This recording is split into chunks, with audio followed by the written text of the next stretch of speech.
Il ne vendait pas les humains avec dignité. Il les vendait comme des fruits abîmés, exhibés sur des blocs de bois éclatés sous une pluie glaciale. Mav devait servir de pâture à la meute des mâchoires de fer. Elle était destinée à récurer leur sol taché de sang et à réchauffer leur lit, jusqu'à ce que son esprit finisse par se briser. Mais le roi Alpha n'était pas censé être là ce jour-là. Il n'était pas censé sortir de l'ombre, arracher le lin rêche de son épaule et se figer à la vue de la cicatrice argentée sur sa clavicule. La boue d'Everhaven sentait le porc et la bière bon marché. Elle aspirait la plante de ses pieds nus, tirant sur elle comme si la terre elle-même essayait de l'engloutir avant que le commissaire-priseur ne le puisse. Son oncle l'avait échangé contre 4 pièces de cuivre et une flasque à moitié vide d'alcool frelaté. Elle n'a pas pleuré quand il a remis sa longe. Les larmes étaient un luxe pour les filles qui avaient des mères pour les essuyer. Elle a juste fixé le dos de son manteau graisseux, alors qu'il sortait de la place en titubant, disparaissant dans le brouillard. La corde autour de ses poignets était effilochée, mordant sa peau à chaque changement de poids. Ils étaient 12 sur la plateforme en bois, principalement des femmes, et quelques jeunes garçons. Ils se blottissaient les uns contre les autres, frissonnant sous le crachin incessant de la fin de l'automne. Personne ne parlait. Le silence des condamnés est une chose lourde et suffocante.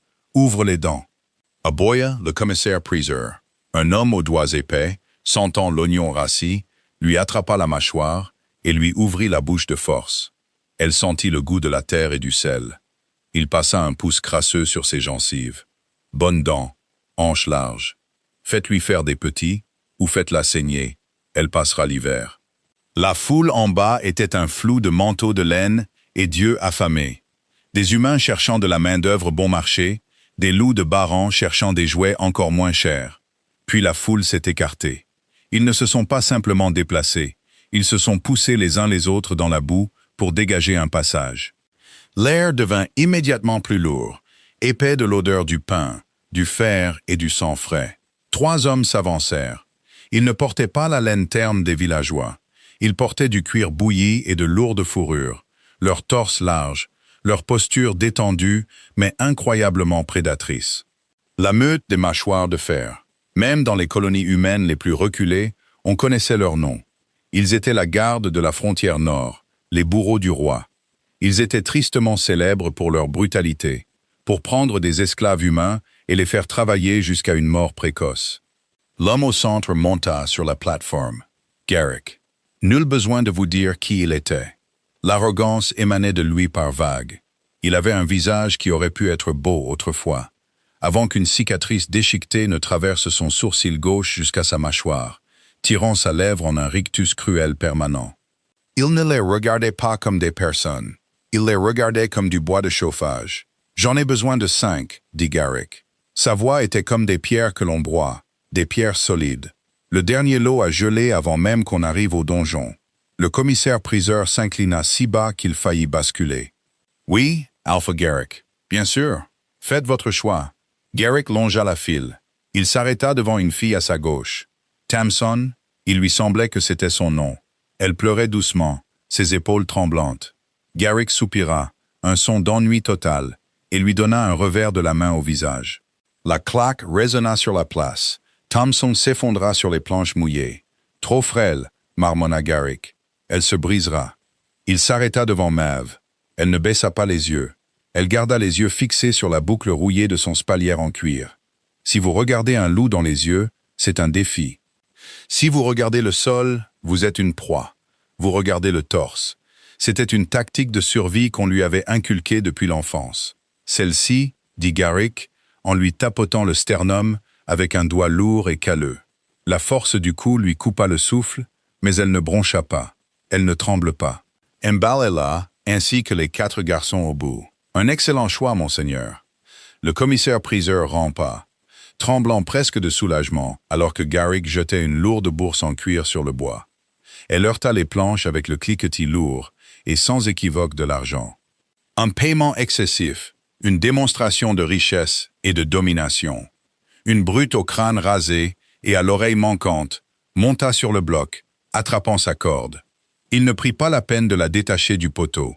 Il trancha simplement le chanvre avec un couteau de chasse et la tira en avant. Elle trébucha, ses genoux heurtant le bord de la plateforme. Des échardes percèrent sa peau. La douleur jaillit, vive et brillante, mais elle ravala son hoquet. Ne montre aucune douleur. La douleur, c'était du sang dans l'eau. Ils les entraînèrent loin du village. Pas de bagages, pas d'adieu. Les lourdes portes en fer d'Everhaven se refermèrent derrière eux avec un grincement rouillé, scellant son destin. Elle n'était plus Maeve, la paria du village. Elle était la propriété des mâchoires de fer. La marche vers le nord fut une leçon magistrale de souffrance. Dès le deuxième jour, la pluie se transforma en grésil. Le sol durcit en ornières déchiquetées et gelées, qui mirent la plante de ses pieds en lambeaux. Les 4 garçons que Garrick avait achetés marchaient en file devant elle, enchaînés ensemble aux chevilles. Elle était gardée à l'écart, attachée au pommeau de la selle du cheval de la brute, au crâne rasé. Son nom était Auric. Il ne parlait pas. Il se contentait de chevaucher, imposant un rythme qui la maintenait dans un jogging perpétuel et angoissant, juste pour éviter d'être traînée dans la gadoue. Sa robe, une fine tunique de laine rapiécée, n'offrait aucune protection contre le vent mordant. Le froid s'infiltra dans ses os, un engourdissement profond et douloureux qui rendait ses membres lourds comme du plomb. Mais le froid n'était pas le pire. C'était la démangeaison. Sous le col de sa robe, juste au-dessus de son cœur, sur sa clavicule gauche, la peau brûlait. C'était toujours le cas quand des loups étaient proches. C'était une cicatrice, épaisse et en relief comme un fil d'argent incrusté dans sa chair. Un croissant de lune berçant un crâne fissuré. Sa mère avait passé sa vie terrifiée par cette marque. Elle la couvrait de suie et de terre, enroulant des chiffons autour du cou de Maeve, même au cœur de l'été. « S'ils la voient, Maeve, murmurait-elle, les mains tremblantes, ils ne se contenteront pas de te tuer. Ils mettront le monde à feu et à sang pour te garder. » Elle mourut de la fièvre d'hiver quand Maeve avait 12 ans. Elle emporta le secret de la marque dans sa tombe. Maeve savait seulement que cela signifiait le danger. Et maintenant, entourée d'une douzaine de prédateurs mortels, la cicatrice vibrait pratiquement contre sa peau, comme si elle essayait de s'arracher. La 3e nuit, ils campèrent dans les ruines d'une vieille tour de guet. Les loups firent un feu rugissant, faisant rôtir des quartiers de venaison qui goûtaient de graisse dans les flammes. L'odeur provoqua de violentes crampes à son estomac. On leur avait donné de l'eau et une demi-miche de pain dur à partager entre les 5. Elle s'assit dans le coin du mur de pierre en ruine, ramenant ses genoux contre sa poitrine pour conserver la chaleur. L'un des garçons, un gamin d'à peine 14 ans, pleurait. Ses pieds étaient noirs d'engelure. Garrick était assis près du feu, essuyant la graisse de son menton avec le dos de sa main. Il remarqua le garçon qui pleurait. « Fais-le taire, » dit Garrick, sans même détourner les yeux des flammes. Auric se leva. Les yeux du garçon s'écarquillèrent. Il tenta de reculer en rampant, ses chaînes cliquetant brillamment contre la pierre. « S'il vous plaît, » suffoqua le garçon. « S'il vous plaît, j'ai juste froid. » Auric n'utilisa pas d'arme. Il se pencha, attrapa le garçon par le col et le projeta contre le mur de pierre. Il y eut un craquement écœurant. Le garçon s'affaissa au sol, le cou tordu dans un angle anormal. Les pleurs cessèrent. Les 3 autres garçons regardaient, muets d'horreur. Maeve ne détourna pas le regard. Elle mémorisa le visage d'Auric. Elle mémorisa la façon dont Garrick prit une autre bouchée de viande sans scier. Des animaux, pensa-t-elle. Le cynisme s'installa au plus profond de ses entrailles, se durcissant en un bouclier de fer froid. Il n'y avait aucune raison à trouver chez ces créatures. Il n'y avait que la survie. « Déshabille-le », ordonna Garrick à Auric, en désignant le garçon mort. « Laisse le corps au charognard. Apporte ses bottes à la fille. Elle saigne partout sur la neige. Je n'ai pas payé pour du bétail estropié. » Auric jeta les bottes en cuir rigide et trop grandes à ses pieds. Elles étaient encore chaudes. Elle n'hésita pas. Elle les enfila sur ses pieds saignants et gelés. La dignité était morte. Le confort, c'était la vie. Le 5e jour, le terrain changea. Les collines ondulantes cédèrent la place à des montagnes déchiquetées, leurs sommets perçant le ciel gris comme des dents cassées. La température chuta. Ils entraient au cœur des terres désolées du nord. Le donjon de Garrick se profilait au loin. Ce n'était pas un château. C'était une forteresse de pierres noires et de pics en fer, construite à flanc d'une falaise massive. De la fumée s'échappait des cheminées, tachant le ciel. Les portes étaient immenses, faites de bois sombre et pétrifié, et cerclées d'acier. Alors qu'ils approchaient, les sentinelles hurlèrent depuis les parapets. Ce n'était pas un salut, c'était un avertissement. Garrick arrêta son cheval, la mâchoire crispée. Auric le rejoignit. « Qu'est-ce qu'il y a » grogna Auric en reniflant l'air. « La garde royale » cracha Garrick, son visage se tordant de dégoût sincère. « Les bannières du roi sont sur le mur est. » Auric parlait. Un loup grand comme une maison, terrifié par un drapeau. Que fait le roi Alpha si loin au nord? Il vérifie ses frontières ou il cherche une excuse pour éclaircir mes rangs, marmonna Garrick. Il se tourna sur sa selle, la fusillant du regard, ainsi que les 3 garçons restants. « Écoutez-moi, misérables avortons. Le roi est dans mes murs. Vous garderez les yeux rivés sur la terre. Vous ne parlerez pas. Si vous m'embarrassez devant lui, je ne vous tuerai pas.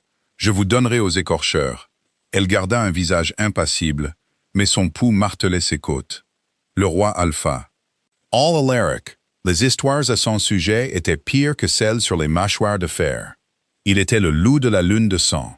Il avait unifié les meutes en pleine fracture, en massacrant tous les alphas rivaux en une seule nuit. On disait qu'il buvait du sang humain pour conserver sa jeunesse. On disait qu'il était plus monstre qu'homme, et sa cicatrice brûlait plus fort que jamais. La cour du donjon des mâchoires de fer était une ruche d'activité frénétique. Les loups de Garrick s'agitaient, nettoyant le sang des pavés et cachant les signes les plus évidents de leur dépravation. Au centre de tout cela se tenait la garde royale. Ils étaient différents des hommes de Garrick. Ils portaient des armures d'acier noirci, leur cape d'un cramoisi profond et riche.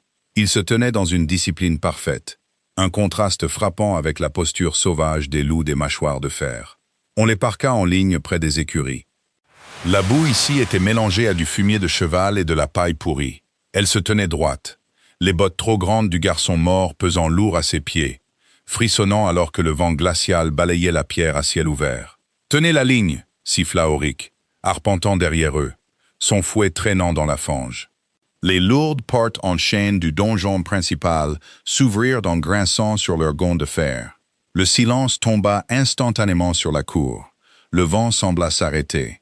Garrick sortit le premier, s'inclinant bas, mais personne ne le regardait.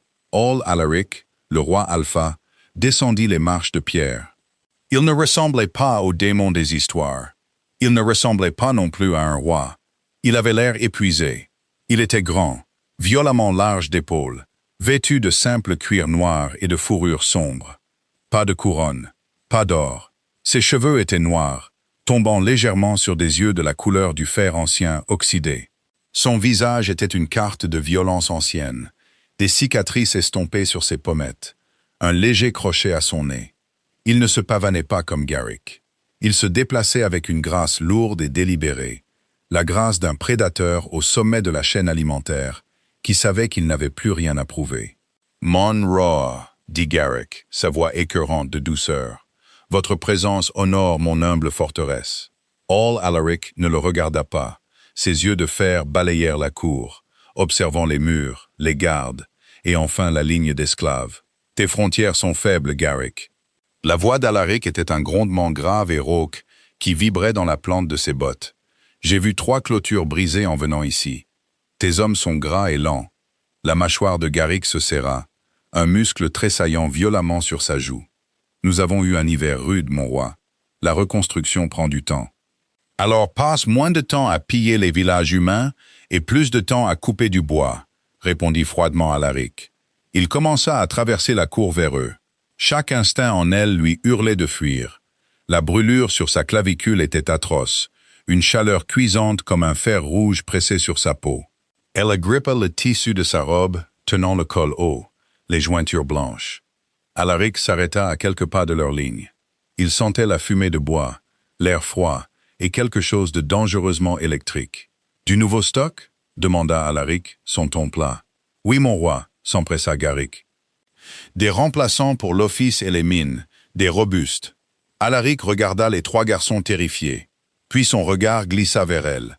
Elle regardait son torse, les fermoirs en argent complexe de sa cape, mais elle pouvait sentir ses yeux sur elle. Ils étaient lourds. « Elle est petite » nota Alaric. « Elle est résistante » contre Garrick, désespéré de prouver sa valeur. Il s'avança à côté d'elle. Elle a marché tout le chemin depuis Everhaven sans une plainte. Pour le démontrer, Garrick attrapa son épaule. Sa main massive s'enfonça dans sa clavicule, juste au-dessus de la cicatrice. Elle ne put s'en empêcher. La douleur de sa poigne, combinée à la brûlure atroce de la marque, força un sifflement aigu à travers ses dents. Elle tressaillit, s'écartant de son contact. Les yeux de Garrick brillèrent de fureur. Une esclave qui se dérobe était une insulte. Une esclave qui se dérobe devant le roi était une condamnation à mort. « Reste tranquille, sale !» gronda Garrick. Il attrapa le devant de sa robe de laine, la tirant en avant pour la forcer à s'agenouiller. La vieille laine pourrie céda. Le tissu se déchira le long de la couture, ouvrant son col et exposant son épaule et sa poitrine, gauche au froid mordant. Elle haleta, se dépêchant de remonter le tissu en ruine, mais elle avait une seconde de retard. Alaric s'avança, sa botte frappant durement les pavés. L'air dans la cour se fractura. Une pression lourde et suffocante s'abattit sur eux, si intense que les trois garçons à côté d'elle s'effondrèrent à genoux, cherchant leur souffle. Même Garrick recula, les yeux écarquillés, étouffant sous le poids écrasant de l'aura soudaine du roi. Elle ne pouvait pas bouger. Elle était figée, levant les yeux vers le roi Alpha. All Alaric regardait directement sa clavicule exposée, le croissant de lune argenté, et le crâne de loup fissuré. Ses yeux de fer s'écarquillèrent juste une fraction. Un tremblement parcourut sa silhouette massive. Il ne cilla pas. Il ne respira pas. Le silence s'étira, tendu comme la corde d'un arc. Garrick, luttant contre la pression écrasante du roi, réussit à haleter. « Mon roi, je vais la tuer pour cette insulte. »« Je vais. » Garrick, dit Alaric. Sa voix n'était pas forte, mais elle portait un tranchant mortel et terrifiant qui réduisit au silence toute la cour. All Alaric tendit lentement la main. Elle trembla, fermant les yeux, attendant le coup, attendant la frappe qui lui briserait le cou. Au lieu de cela, des doigts rugueux et chauds effleurèrent sa clavicule. Il toucha la cicatrice. Une décharge d'électricité traversa ses veines, chaude et aveuglante. « D'où tiens-tu ça » murmura Alaric. Ce n'était pas un roi interrogeant une esclave. C'était un homme qui regardait un fantôme. Elle ouvrit les yeux. Il était à genoux dans la boue, devant elle. Le roi Alpha était à genoux dans la saleté, la regardant. « Ma mère » croissa-t-elle, la gorge sèche. All Alaric déglutit difficilement.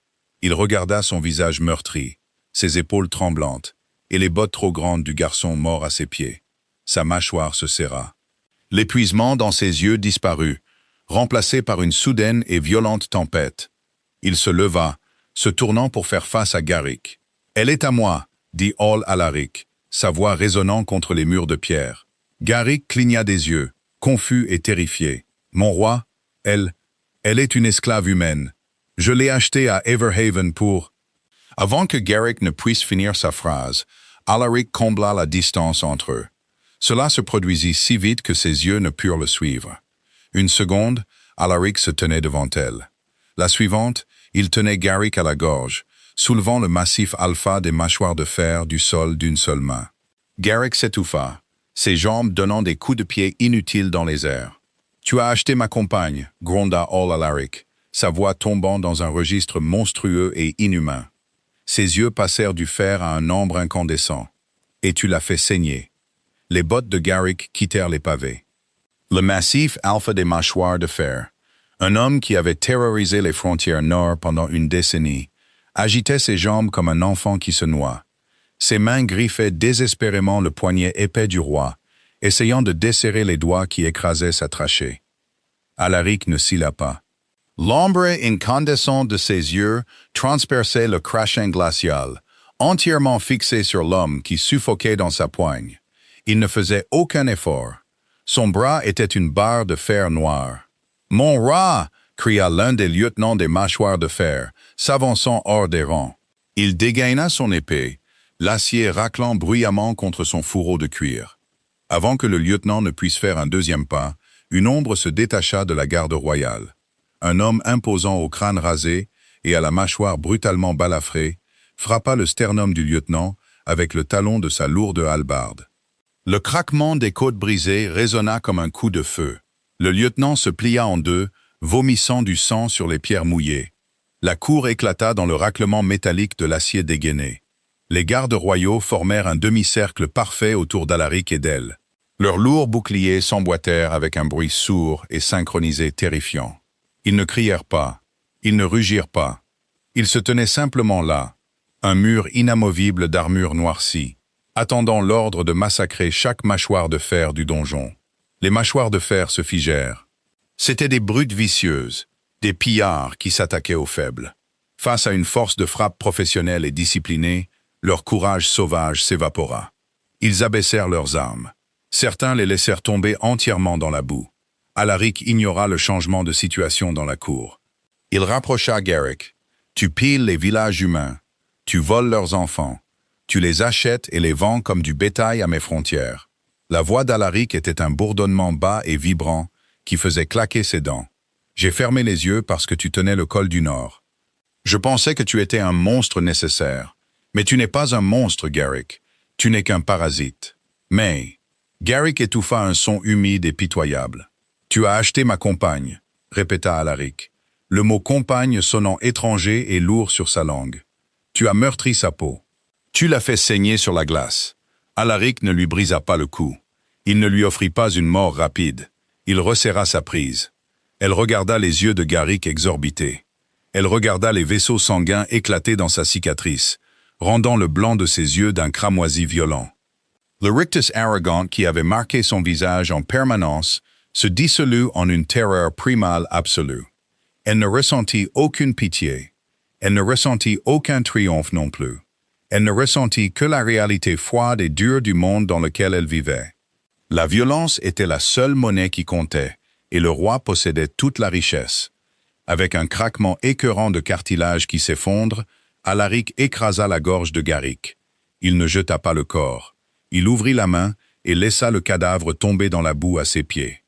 Garrick heurta le sol avec un bruit sourd et sans cérémonie. De la viande morte.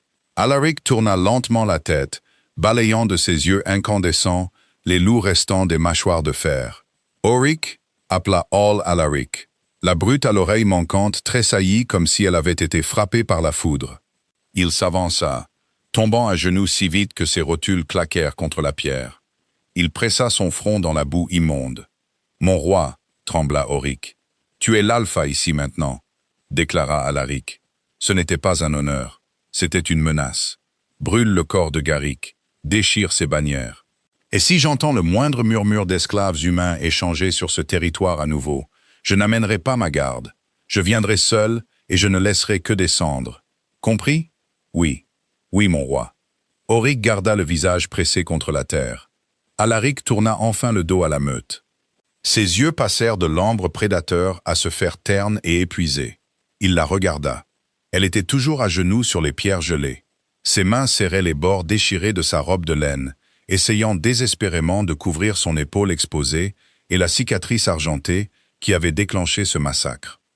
Elle tremblait violemment, son souffle saccadé dans sa poitrine. Il ne l'a pas sauvée. Son esprit cynique hurlait l'avertissement haut et fort par-dessus les battements de son cœur. Il a tué un voleur qui avait volé sa propriété. C'était tout. Elle avait échangé un maître cruel contre un maître mortel. All Alaric leva la main et détacha la lourde cape noire doublée de fourrure de ses épaules. Il s'agenouilla dans la boue pour la deuxième fois, ignorant la saleté qui s'infiltrait dans son pantalon de cuir.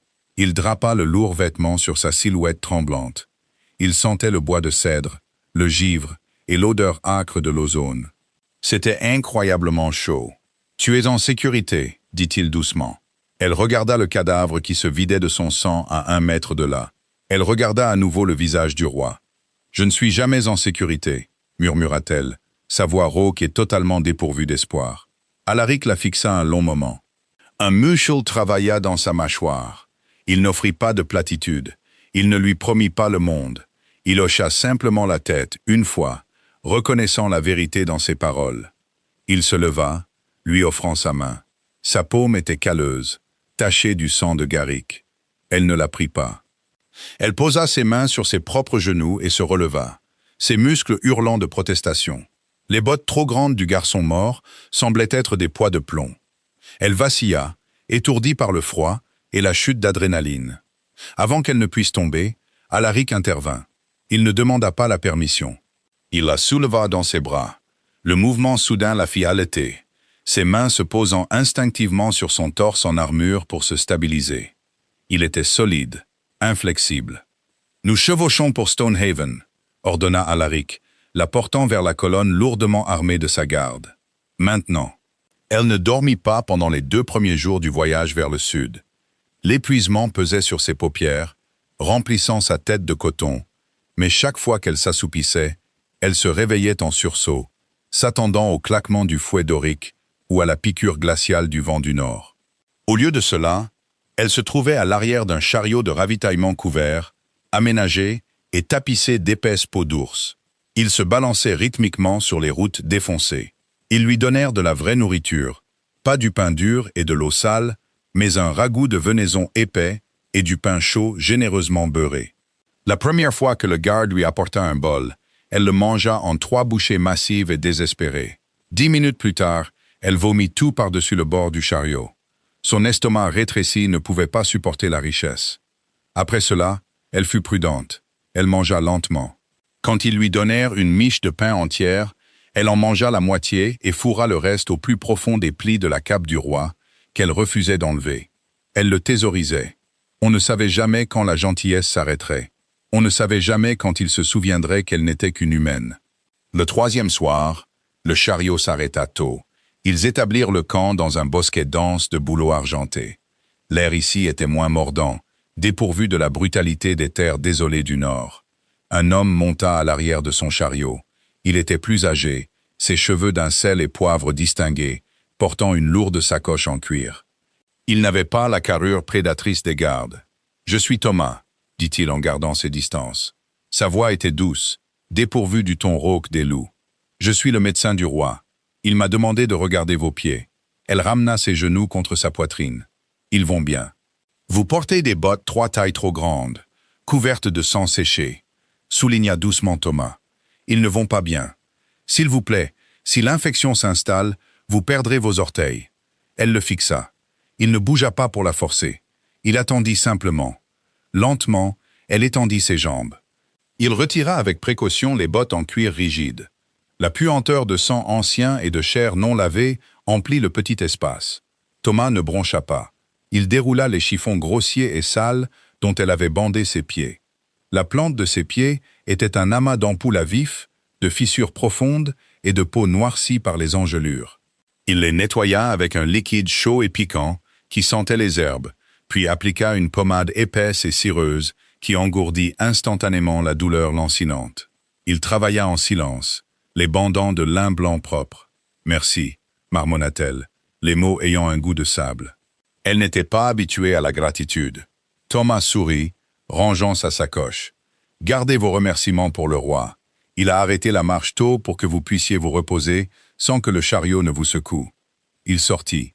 Un instant plus tard, une ombre massive remplit l'arrière du chariot. Hall Alaric. Il ne monta pas. Il se tenait au sol, à l'extérieur, les bras posés sur le haillon en bois. Le feu de camp derrière lui projetait son visage en relief, soulignant les cicatrices estompées sur ses pommettes. Il regarda ses pieds bandés, puis son visage. « Thomas dit que vous garderez vos orteils, » dit Hall Alaric. « Pour l'instant, » répondit-elle, serrant plus fort sa lourde cape autour de ses épaules. Le silence s'étira entre eux. Ce n'était pas confortable.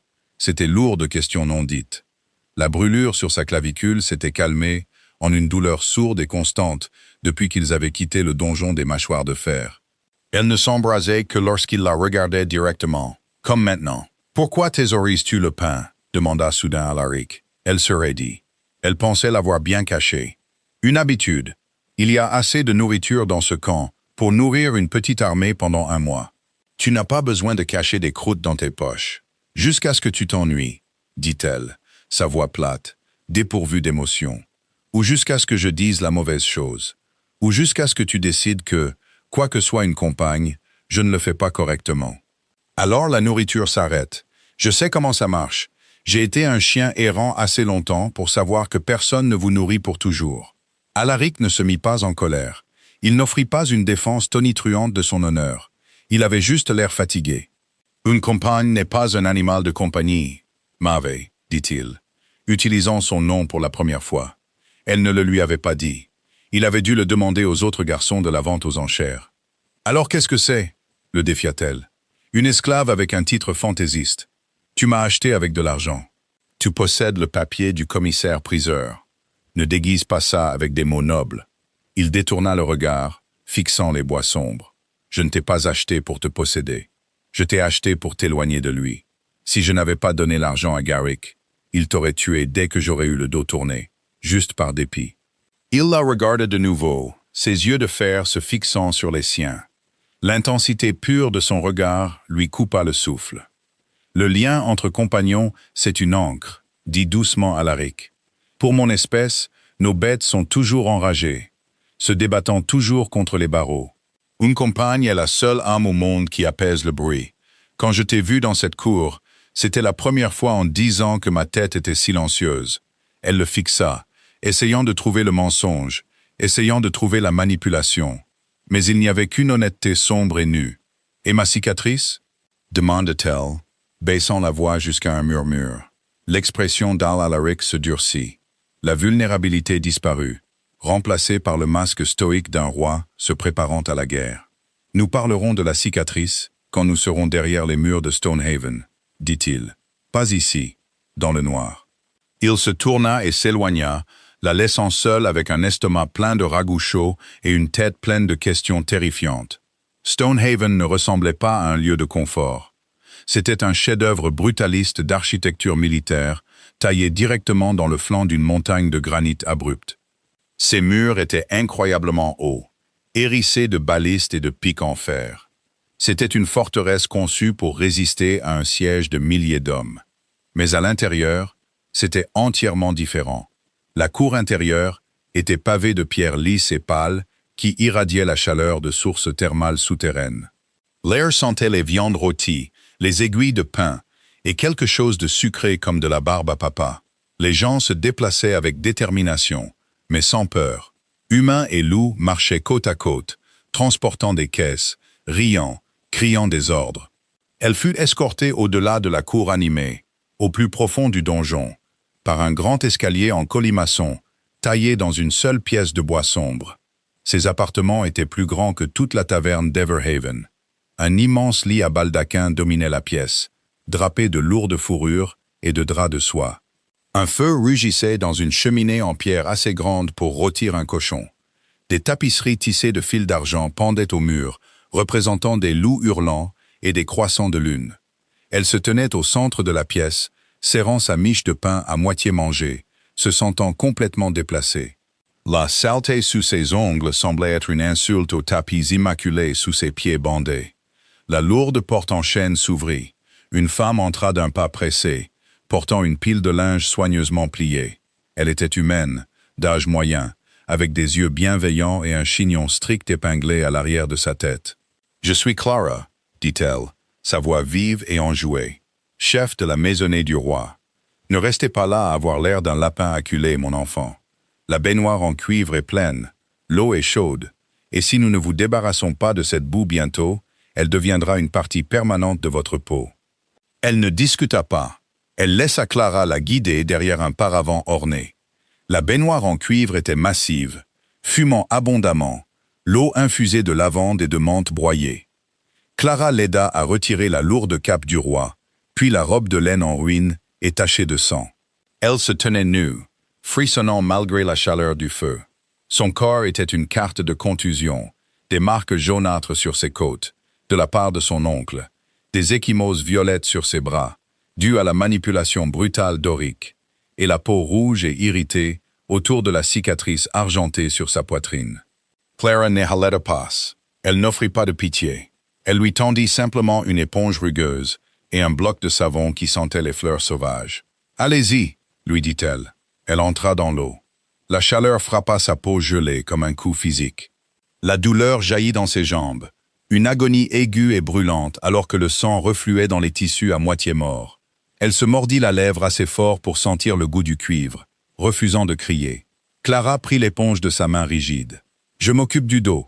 Vous, respirez. » Elle la lava avec une efficacité ferme et maternelle. Elle frotta la crasse des terres désolées du nord de sa peau, lavant l'odeur du marché aux bestiaux, la puanteur du cheval dorique et la terreur froide qui s'était installée dans sa moelle. Quand l'eau devint grise, elle sortit. Clara l'enveloppa dans une serviette filée de coton doux et chaud, plus épaisse que n'importe quel tissu qu'elle avait jamais senti. Elle l'habilla d'une robe simple et élégante de laine vert forêt, douce contre sa peau à vif. « Clara, dit-elle, retrouvant sa voix alors qu'elle démêlait les nœuds de ses cheveux mouillés. « Oui, madame. » Elle tressaillit au titre. « Je ne suis pas une dame. Je suis Mave. » Elle hésita, regardant Clara dans le miroir à dos d'argent de la coiffeuse. Quelle est la vraie nature de cet endroit? Des humains marchant librement parmi les loups, des compagnes. Clara arrêta de peigner. Elle croisa son regard dans le miroir. Son expression bienveillante s'effaça pour devenir quelque chose de gardé et de solennel. Le roi All-Alaric n'est pas comme les alphas des territoires extérieurs, Mave. Il se souvient des anciennes coutumes, avant les guerres de sang, avant que les meutes ne se fracturent et ne commencent à chasser les humains pour le sport. Elle baissa la voix, mais vous devez comprendre que sa protection a des limites. Il y a ceux à cette cour qui ne voient les humains que comme du bétail, et ils voient une compagne humaine pour le roi Alpha comme une abomination. Elle se pencha en avant, tapotant doucement le tissu de la robe de Mave, juste au-dessus de sa clavicule. « S'ils voient ce que vous portez sur votre peau, murmura Clara, ils ne se contenteront pas de chuchoter derrière leurs mains. Ils déclencheront une guerre civile. » Un coup frappé à la lourde porte en chêne brisa l'intimité tranquille du moment. « Entrez !» appela Clara, reculant et baissant le regard vers le sol, en signe de profond respect. Alaric entra. Il s'était lavé.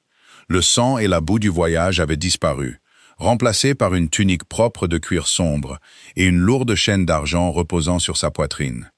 Ses cheveux noirs étaient humides, repoussés en arrière de son visage. Sans la saleté et l'épuisement, il était d'une beauté foudroyante. La puissance brute qui émanait de lui remplissait la pièce, pressant contre les murs. « Laisse-nous, Clara », ordonna doucement All-Alaric. Clara s'inclina et se hâta de sortir de la pièce, refermant la lourde porte derrière elle. Le clic du loquet sonna comme le verrouillage d'une cellule de prison. Elle se tenait près du feu, croisant les bras sur sa poitrine de manière défensive. La robe de laine verte lui semblait soudain être une armure. Alaric marcha lentement vers le foyer, s'arrêtant à quelques pas. Il la regarda, observant les cheveux propres, la peau rougie, l'absence de boue. Pendant une seconde fugace, quelque chose de dangereusement possessif brilla dans ses yeux de fer, mais il le chassa d'un clignement, l'enterrant sous un masque de contrôle absolu. « Les appartements sont-ils à votre goût ?» demanda-t-il. « Ils sont très grands, » répondit-elle sincèrement, « et très chauds. C'est une très belle cage. » Alaric soupira, se pinçant l'arête du nez. « Ce n'est pas une cage, Mave. La porte n'est pas verrouillée. Tu peux parcourir les couloirs. Tu peux aller dans les jardins. Tu es libre. J'ai été acheté sur un bloc de bois pour 4 pièces de cuivre. Tu as tué un homme pour m'avoir touché. Je suis gardé par des loups. Je ne suis pas libre, Alaric. » Elle prononça les mots platement, refusant de laisser l'émotion briser sa voix. « Alors dis-moi la vérité. Arrête de jouer au noble roi. Dis-moi pourquoi je suis ici. Dis-moi ce que signifie cette cicatrice. » Alaric laissa tomber sa main. Il la regarda pendant une longue et lourde minute. « Cela signifie que tu es un fantôme, Mave, » dit Alaric, sa voix tombant dans cette cadence grondante qui faisait vibrer sa poitrine. Cette marque, le croissant et le crâne fissuré, est le blason de la lignée des Corvinus. Elle fronça les sourcils. « Je ne sais pas ce que c'est. C'étaient des humains, il y a des centaines d'années. Ils ne craignaient pas les loups. Ils se sont liés à nous. Ils étaient nos ancres, nos tacticiens, nos égaux. Le premier roi Alpha a pris une femme Corvinus comme compagne, et ensemble, ils ont bâti la première meute unie. Il fit un pas de plus. La chaleur qui émanait de lui était immense, mais les autres alphas devinrent jaloux de l'influence des humains. Ils organisèrent un coup d'État, ils massacrèrent le roi, et ils chassèrent la lignée des Corvinus jusqu'à l'extinction. Du moins, c'est ce que nous pensions. All-Alaric tendit la main, s'arrêtant à un pouce de toucher son épaule. « Ta mère t'a caché parce que si les loups de haute naissance de ma cour savent qu'une Corvinus vit, ils sauront que tu as le pouvoir de briser leurs bêtes, ou de me rendre invincible. Ils te tueront pour empêcher l'un ou l'autre. » Elle le fixa, le bouclier cynique autour de son cœur se fissurant juste une fraction. Il ne la retenait pas ici pour le plaisir. Il la retenait ici parce que si elle sortait par ses portes, elle était une femme morte. « Alors, » murmura-t-elle, levant les yeux vers ses terrifiants yeux de fer. « Que faisons-nous maintenant ?» La mâchoire d'Alaric se serra. « Maintenant, petit fantôme, nous nous préparons à la guerre. » La cour royale de Stonehaven ne fonctionnait pas selon des lois. Elle fonctionnait sur une monnaie brutale et silencieuse d'odeur et de posture. Alaric ne la présenta pas comme sa compagne. Il la présenta comme une pupille de la couronne, une humaine qu'il avait confisquée à un traître. C'était un bouclier fragile, un mensonge construit sur du papier mouillé. Mais cela forçait les loups de haute naissance à maintenir un vernis de civilité. Ils la détestèrent instantanément. Elle le sentit dès l'instant où elle entra dans la grande salle, lors de sa 4e nuit au donjon. La salle était un espace caverneux de pierre voûtée, éclairé par des centaines de grosses bougies de suif qui projetaient des ombres vacillantes et agressives contre les murs. L'air était épais. Il sentait le vin lourdement épicé, le sanglier rôti, et la note âcre et musquée de prédateurs dans un espace confiné. Cela fit se hérisser les poils de ses bras. Le silence se propagea depuis les lourdes portes en chêne dès qu'elle entra. Les conversations s'éteignirent. Des dizaines d'yeux se tournèrent vers elle. Ils étaient vêtus de velours et de soie teints en cramoisi profond et en bleu nuit, leurs doigts lourds de bagues en or. Ils ne ressemblaient en rien aux brutes sauvages de la meute des mâchoires de fer. Mais sous les beaux vêtements, le monstre était le même. Elle pouvait le voir dans la façon dont il suivait ses mouvements, leurs pupilles se dilatant légèrement. Pour eux, une humaine dans la grande salle était soit une servante, soit une collation. Elle était vêtue d'une robe de soie anthracite, une déclaration tacite de la protection du roi, ce qui ne faisait que les dérouter et les enrager davantage. Elle garda la colonne vertébrale violemment droite. Elle ne regarda pas le sol. Elle ne les regarda pas dans les yeux. Elle regarda les lourds lustres en fer suspendus au plafond. Habitude de survie. Alaric était assis à la table d'honneur, une immense plaque de chêne sombre sur une estrade surélevée. Il parlait avec un homme qui ressemblait à un faucon vieillissant. Mais dès qu'elle entra, les yeux de fer d'Alaric se fixèrent sur elle. La tension dans sa mâchoire était visible de l'autre côté de la pièce. Il fit un signe de tête subtil, presque imperceptible. Elle se dirigea vers la chaise vide placée légèrement derrière son épaule droite. C'était une position précaire, assez proche pour être sous sa garde, assez soumise pour ne pas revendiquer le siège d'une reine. Avant qu'elle ne puisse atteindre l'estrade, un homme se mit sur son chemin. Il était grand, mince, et se déplaçait avec une grâce liquide qui lui serra l'estomac. Il portait un pourpoint bleu foncé, brodé de fils d'argent. Ses cheveux étaient blonds, tirés en arrière, et ses yeux étaient d'un bleu pâle, délavés de glace d'hiver. « Eh bien » ronronna-t-il. Sa voix était douce, cultivée, et dégoulinait de venin. « La petite égarée de Garrick, tu es remarquablement présentable pour quelque chose acheté dans la boue. Écarte-toi, Seigneur Cassian. » La voix d'Alaric trancha à travers la salle. Elle n'était pas forte, mais elle portait un poids physique qui fit tressaillir plusieurs nobles à proximité. Cassian ne tressaillit pas. Il sourit, un mince étirement de lèvres sur des dents remarquablement blanches. Il s'inclina devant Alaric, un geste superficiel et moqueur. « Mon roi » dit Cassian, se retournant vers elle. Il s'approcha. L'odeur qui émanait de lui la frappa. Clous de girofle, huile coûteuse et la saveur cuivrée du sang frais. Il avait tué quelque chose récemment. Je souhaite seulement accueillir la jeune fille. Nous avons si rarement des humains dans les niveaux supérieurs qui ne portent pas de plateau. Dis-moi, jeune fille, quel tour as-tu accompli pour mériter de la soie? Il tendit la main, ses longs doigts pâles effleurant le tissu de sa manche. Sous sa robe, la cicatrice argentée sur sa clavicule s'embrasa. Elle ne brûla pas de douleur cette fois. Elle vrombit. Une étrange chaleur vibrante irradia de sa poitrine, se propageant dans ses bras. Le sourire suffisant de Cassian disparut. Il retira sa main comme s'il avait touché une plaque de fer chauffée à blanc.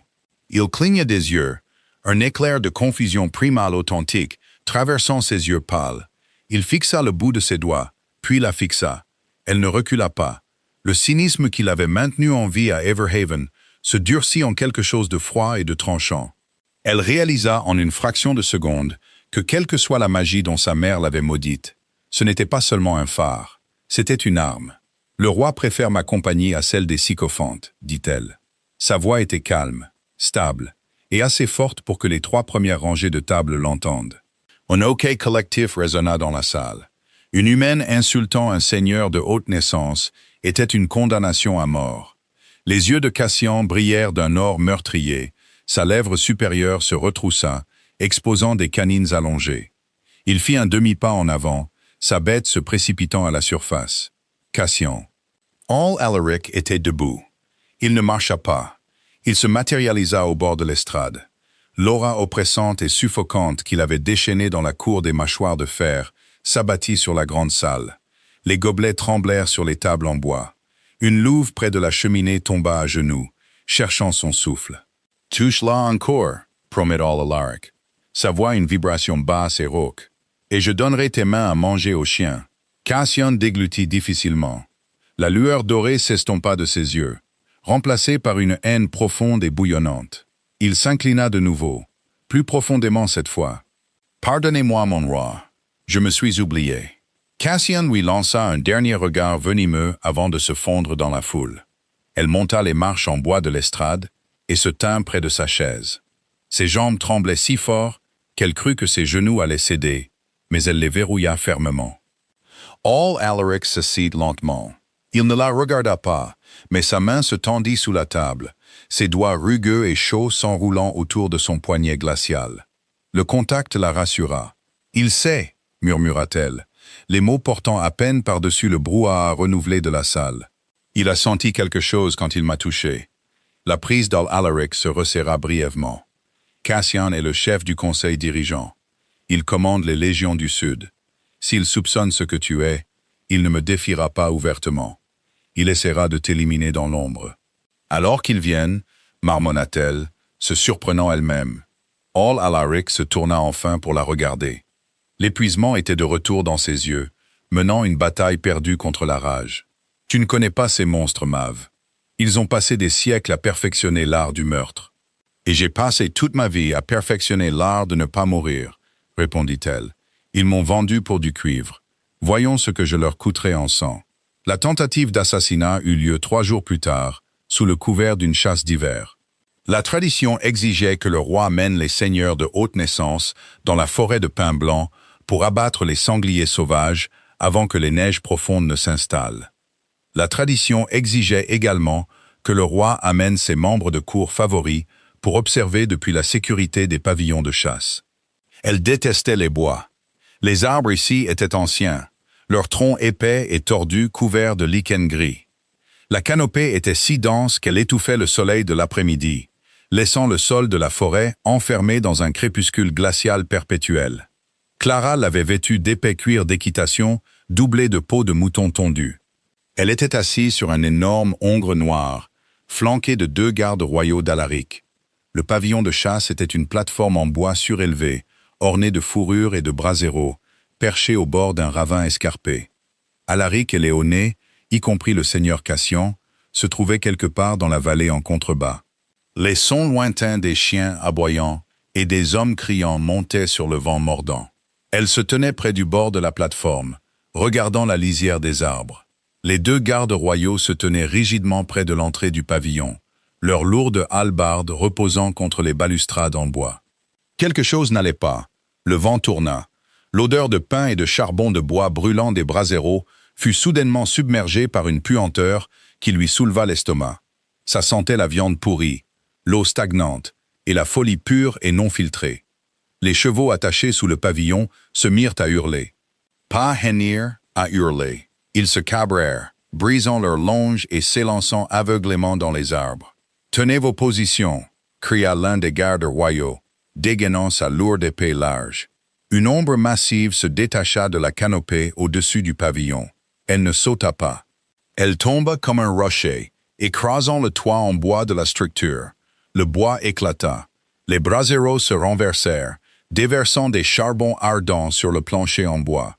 La bête atterrit au centre de la plateforme. C'était un loup, mais pas comme All Alaric ou ses hommes. Il était monstrueusement déformé, mesurant 2,50 m sur ses pattes arrière. Sa fourrure était inégale et emmêlée de sang séché.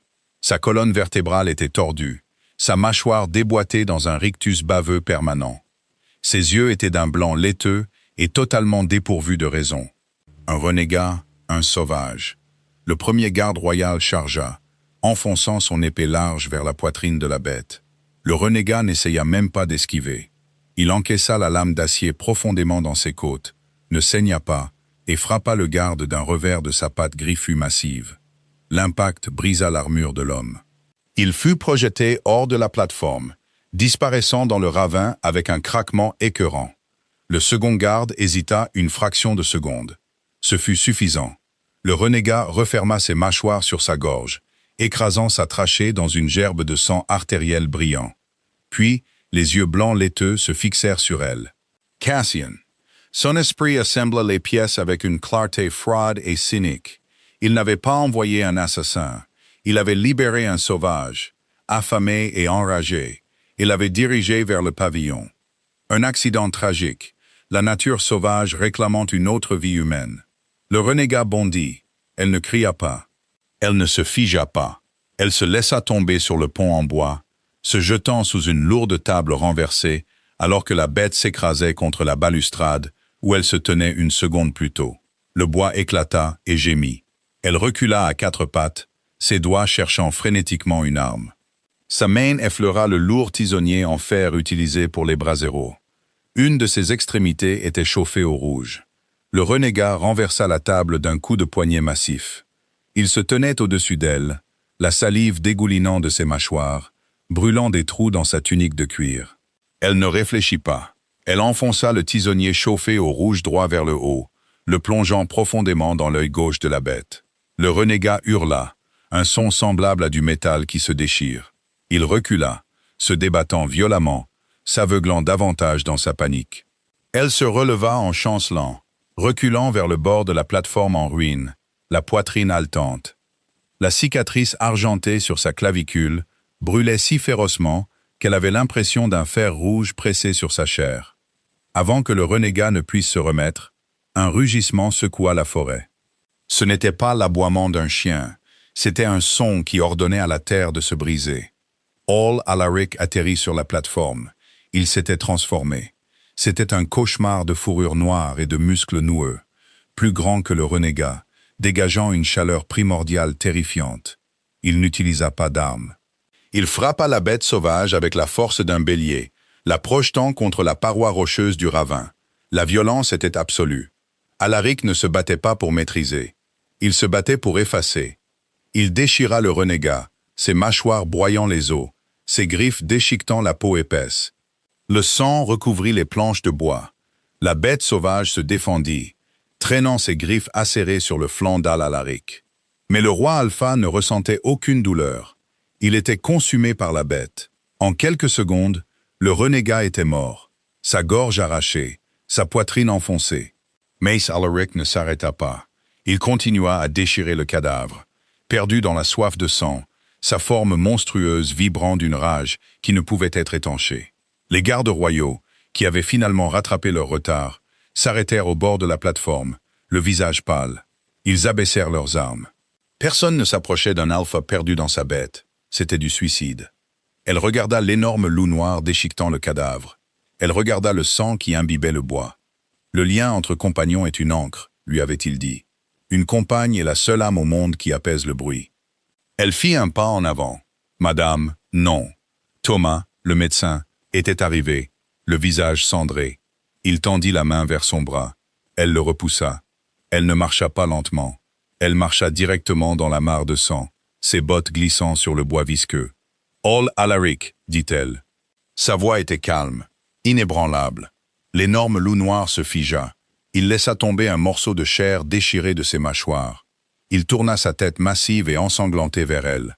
Ses yeux n'étaient pas de fer. Ils n'étaient pas ambrés. Ils étaient complètement noirs, dépourvus de toute humanité. Il gronda, un grondement bas et menaçant qui vibra à travers ses bottes. Il s'accroupit, ses muscles se bandant pour bondir, pour la tuer. Elle ne s'arrêta pas. Elle combla la distance. Elle tendit la main, sa petite main pâle se posant à plat contre son museau massif et couvert de sang.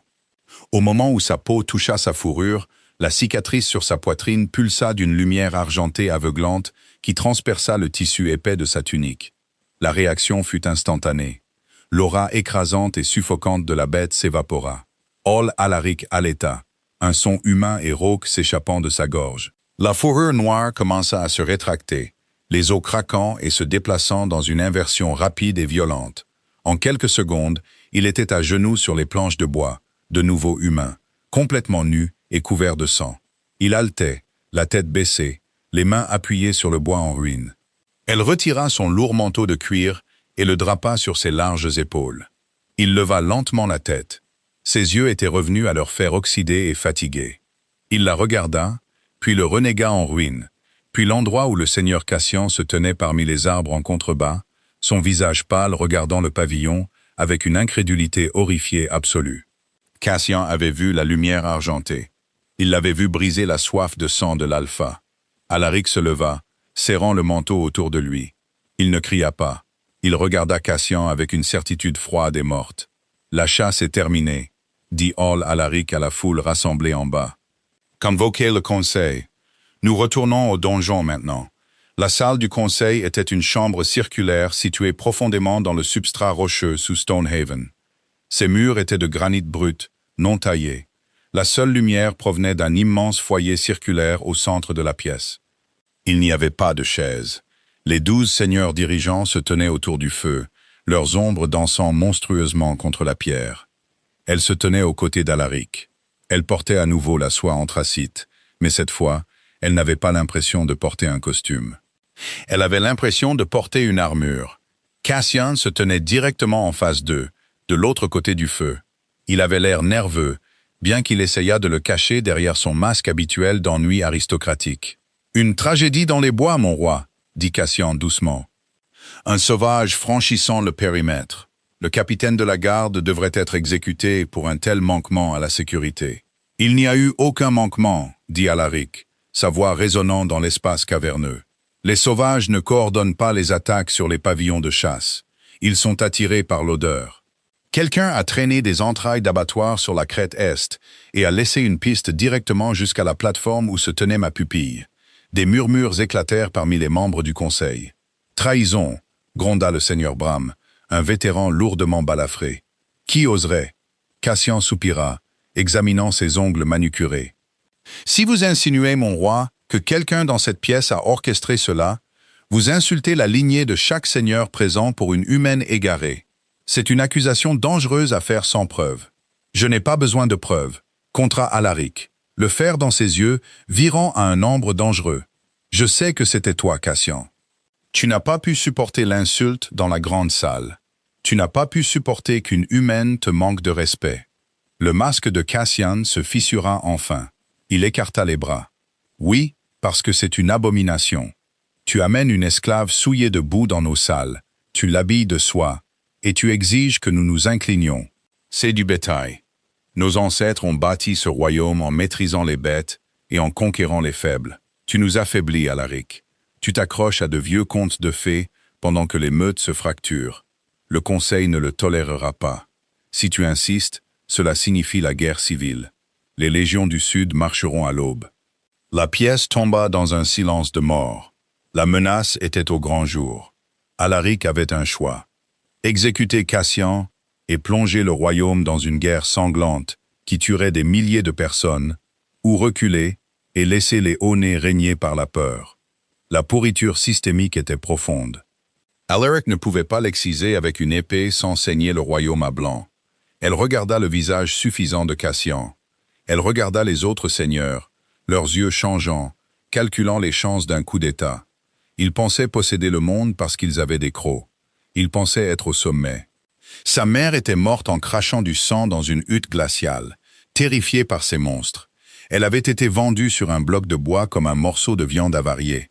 Elle en avait fini d'avoir peur. Elle en avait fini de se cacher. Elle s'écarta d'Alaric, se déplaçant jusqu'au bord même du feu rugissant. « Vous parlez de vos ancêtres, dit-elle, sa voix tranchant le lourd silence, claire et froide comme la glace. Vous parlez de la façon dont vous avez bâti ce royaume. Vous avez tort. Cassian rit, un son rauque et aboyant. Silence, humaine. Les adultes parlent. Elle ne regarda pas All Alaric pour obtenir la permission. Elle leva la main, attrapa le col haut de sa robe de soie anthracite et déchira le tissu jusqu'à son sternum. La cicatrice argentée, le croissant de lune berçant le crâne fissuré, fut exposé à la lumière du feu. La réaction dans la pièce ne fut pas un choc. Ce fut un événement sismique physique. Au moment où la lumière du feu frappa la marque des Corvinus, le pouvoir latent dans son sang s'embrasa. Ce n'était pas seulement de la chaleur cette fois, c'était un poids invisible et écrasant.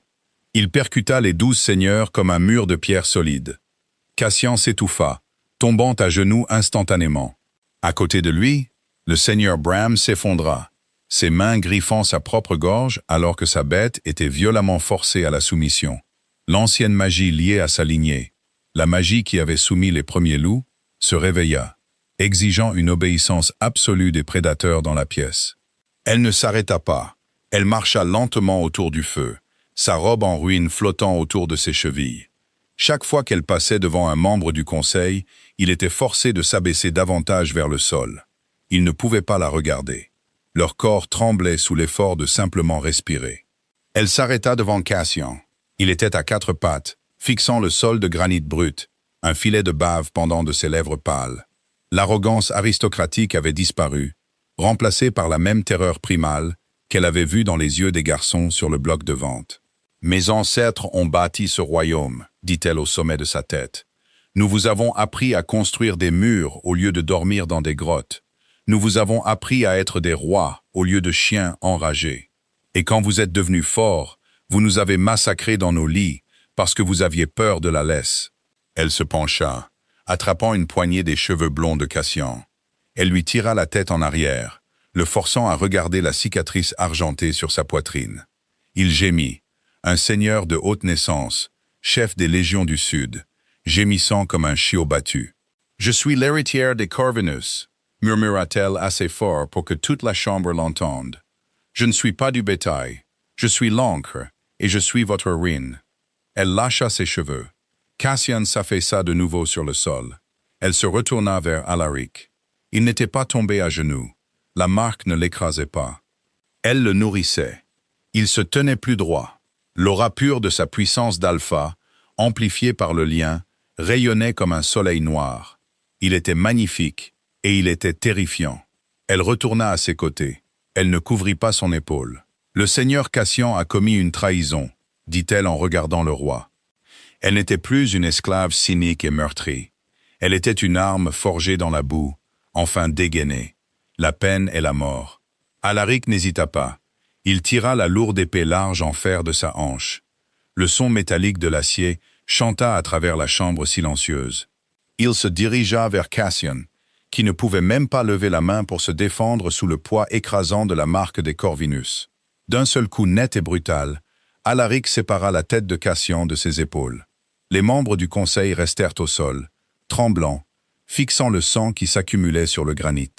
All Alaric se tourna vers eux, son épée dégoulinante. « Les anciennes coutumes sont mortes, » proclama All Alaric, sa voix résonnant avec une puissance qui ne laissait aucune place au débat.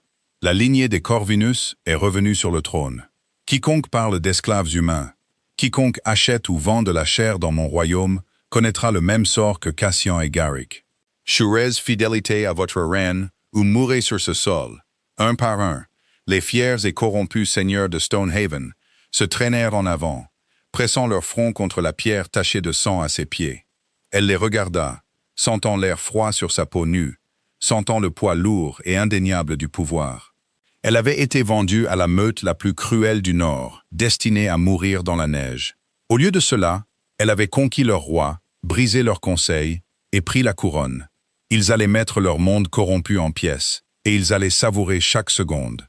Si ce sombre conte médiéval de loup-garou, de vengeance sanglante et de compagnons prédestinés vous a tenu en haleine, explosez ce bouton j'aime. Maeve est passé d'une esclave meurtrie sur le bloc de vente à mettre à genoux le conseil corrompu des Honnêtes. Dites-moi dans les commentaires ci-dessous. Pensez-vous que les légions du Sud riposteront pour la mort de Cassian? Ou la marque des Corvinus est-elle trop puissante pour être défiée? N'oubliez pas de partager cette vidéo avec vos amis amateurs de romances fantastiques. Et abonnez-vous pour plus d'histoires intenses et réalistes. Activez la cloche pour ne jamais manquer une nouvelle vidéo.